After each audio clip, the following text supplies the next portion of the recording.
new. So what I'm going to start off with, I'm going to go ahead because like I said, hi, Muhammad, this is your first time too. Welcome. So again, thank you all so much for joining. My name is Wendy Alexander. And so what I'm going to do, I'm going to try to read some comments, but I have a list of questions that people have actually already given to me that I want to be respectful and make sure I answer those first. And then I'll open up the floor to any additional questions that I could answer about my experiences. So again, my name is Wendy Alexander. I am an international trainer as well as a business consultant and strategist. So I help people to build and brand their businesses, but also while I am over in the Middle East, I do training. So it's something I really, really love. You'll see my face will start lighting up when I start talking about the Middle East. So that should be able to oh my goodness. First of all, my phone never rings on here. So sorry about that. That's a little weird. Okay. So one of the things I do want to say is that I will answer the questions that I'm able to answer, if that makes any sense. Some things just can't be answered on here. I am on Periscope, so let's talk about that. Thank you so much, Sergio. So right here, this is how you can contact me on all of my lovely social media accounts. So I am on Periscope. I actually just did a Periscope. So I'm Business Consultants with the S on Periscope. Okay. So one of the things I want to talk about, I'm just going to start with the first question, which is what countries did I travel to and why? So actually, if you see someone, they're hitting the hand, Sergio Mohammed, you can actually tap those hands. Like if I'm giving you information that you like, as you see, that's almost like the hearts on Periscope, but on Blab, you tap the hands almost like the high five. Yeah, anyway. But so one of the things, the first question was, what countries did you travel to and why? Did you do sightseeing tours? Yes, I did. So what I did was, so I traveled to Dubai, Abu Dhabi, and Saudi Arabia. And so in Saudi Arabia, I went there more for personal reasons. Abu Dhabi, Dubai, I do trainings. So I did the sightseeing tour probably 8 years ago, because I've been going over there for a while now. But this time it's just strictly business. So every other month I actually travel, which is the second question. Every other month I travel over to the Middle East to do trainings. So I go every other month. I do business development training. So I do make organizational development. Actually, you're right. Oh, okay. So that was my fourth question, Sergio. What kind of trainings do I do? So I do business development, organizational planning. I do business plans. So just an array of business trainings for the people over in Abu Dhabi. And so the next question was, what would I say my biggest difference or experiences have been? So in Abu Dhabi and Dubai, I love it. I absolutely love it. I love the Middle East. I love their culture. Like, I love it. I don't even know how to really explain it. It's almost like living or going somewhere into a, what I want to say, something that's not realistic, almost like you're in a movie, if that makes sense. Because everyone's so friendly. Everyone's very respectful. The place where I probably had the biggest difference from here, I would say, would be over in Saudi Arabia. So in Saudi, I actually took this out so I can show it. This is actually an abaya. I don't know if you can see it. So it's actually the robe that you wear. So this is called an abaya. Okay. So the abaya is what you have to wear over in Saudi Arabia. Like, I have to wear there. There is no, ifs, ands, or buts. You're wearing that abaya. The hijab is what covers your head. I don't have to wear that in Saudi Arabia. I chose to. When I provide trainings over in Abu Dhabi, I wear the abaya. Okay. And so one of the biggest experiences probably would be in Saudi Arabia. If you want to look at me on my Instagram, follow this Instagram right here, you'll see pictures of me in the abaya and some of my experiences that I actually went through over there, as far as like it will say for men only and for women only in certain places. So like I couldn't go into a Starbucks. Okay. So Starbucks, everybody loves Starbucks, right? What's the difference between you using? Okay, I'll answer that question 1 second. But instead of, so I couldn't go into Starbucks. Okay. So when I went into Starbucks, I actually was told that my driver, because women cannot drive in Saudi Arabia. Okay. That was the other thing. So I had a driver, which was my husband. But women can't drive in Saudi Arabia. So I had to actually have him drive me around through the drive-through and order my Starbucks drink. Okay. So that is different. Yeah. So women can't drive. I couldn't go into the Starbucks. Certain places it says families only, it says women only, men only.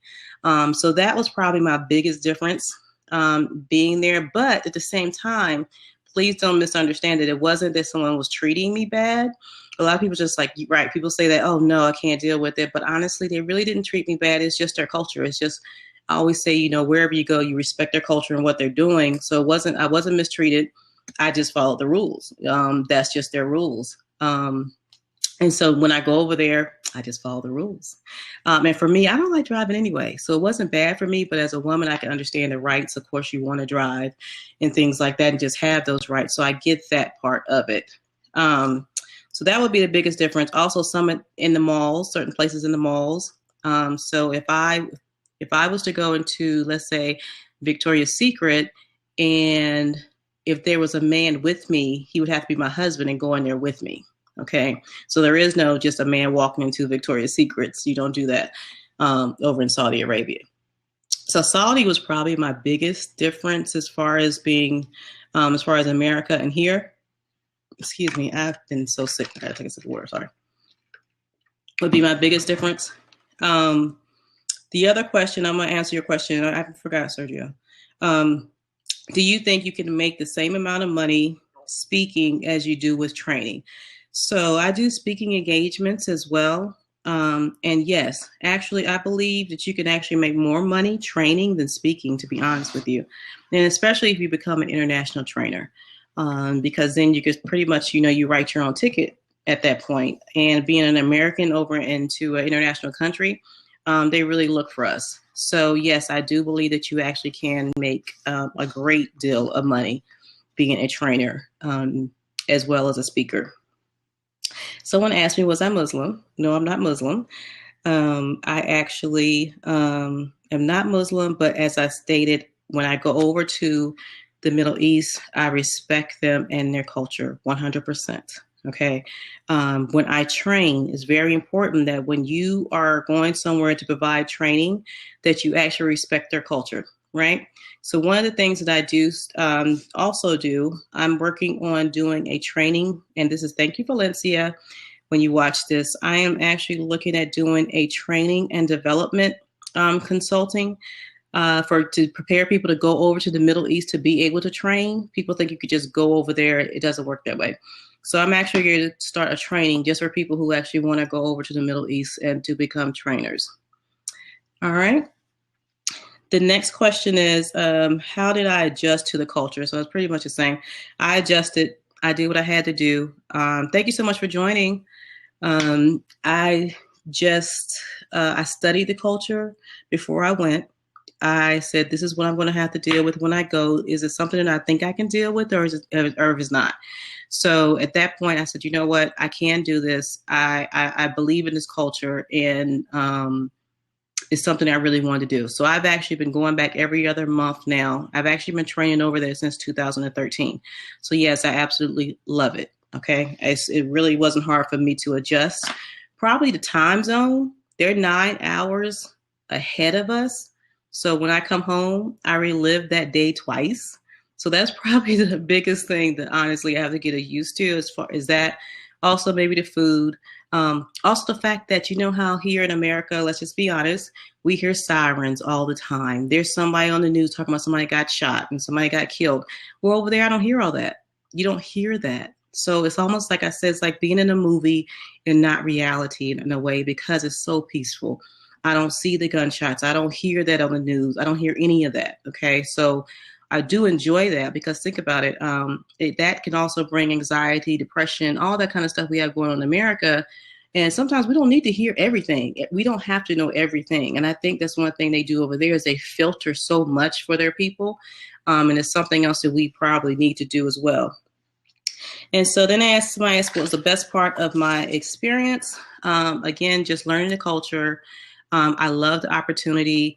I love to be able to come back and share with people my experiences. I love to take pictures of my experiences. The last time I went over to the Sheikh Zayed, the Grand Mosque. So I got to experience that, as well as being able to just travel around and do some touring in Abu Dhabi. Because like I said, I've been going to Dubai for over 8 years now, but Abu Dhabi is actually new for me within this last year. Well, since 2013, but like really, really going over there within this last year and staying as much as I have. So that was probably the best part of my experience, is just getting to know people. I have so many relationships over there. Like every day, somebody is either calling me or messaging me, asking me, how am I doing? These are people that I train. These are not, and when I say trainers, these are people who are part of the royal family. These are people who are the part of the government. Okay, that's the levels of people that I'm actually training, and they really call and check on me. Okay, so yes, that experience is probably the best. And it says, do I have to wear a hijab and an abaya? Yes, I do wear the abaya when I'm in Saudi Arabia, and I do wear the hijab when I'm doing trainings. And what else do I do besides trainings? This is number 10. You're welcome. I'm going to get to, let me answer, actually, this is probably it. So I said, what challenges? Okay, so what else do I do with my training? Let me answer that. What else do I do besides training? So I actually do business development. I actually help people start businesses. I help people who have nonprofits. I help people who want to become international trainers to be able to train, and also people who are looking for different speaking engagements. And it says, what were your challenges you faced? Now I'll open it up because those are my 10 questions. So I'll open it up to questions.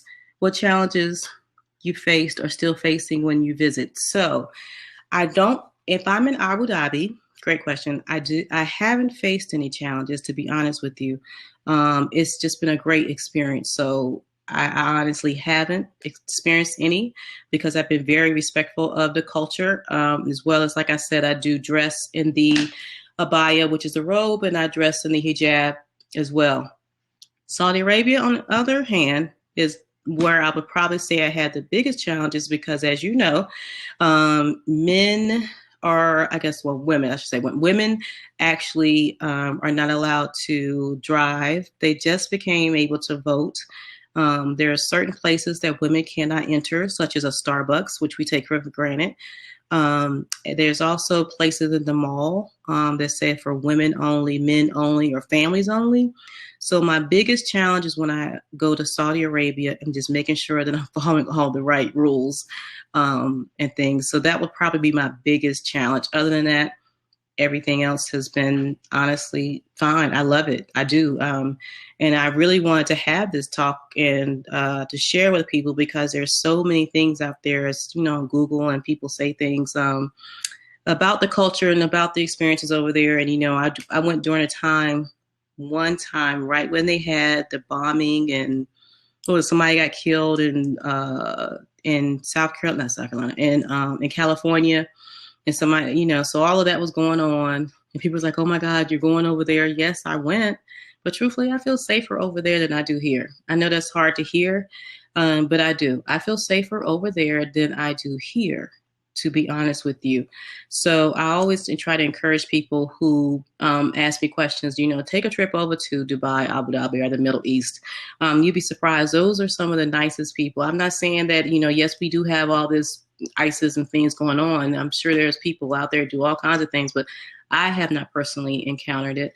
I have only had people who have been 100% nice to me, who have welcomed me into their homes, welcomed me into their families, who check on me all the time, and just have just wonderful experiences, to be honest with you. So I hope that answers your question. Any other questions that anyone has? I know that some people have sent me some messages, said this was a bad time because it was right when people was getting off work. So I apologize. But one thing I am glad to say is that this will be up for recording, so people can actually view it later as well. Anyone else?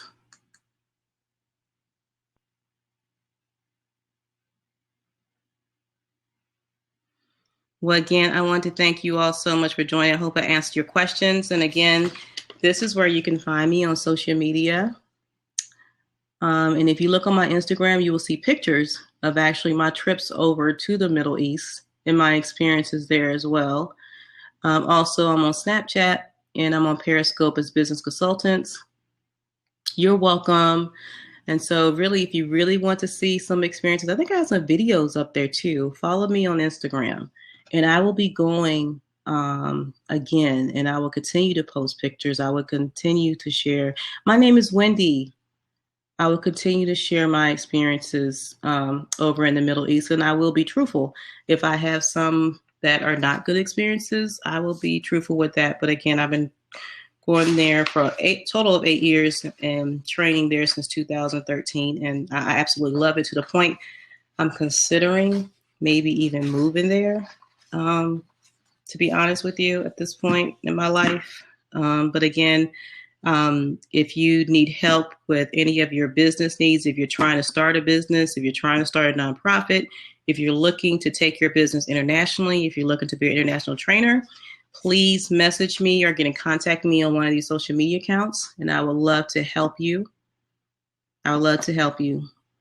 So again, thank you all so much for joining, and thank you for my taps. I appreciate that. All right, you all have a good one. Thank you so much. Bye-bye.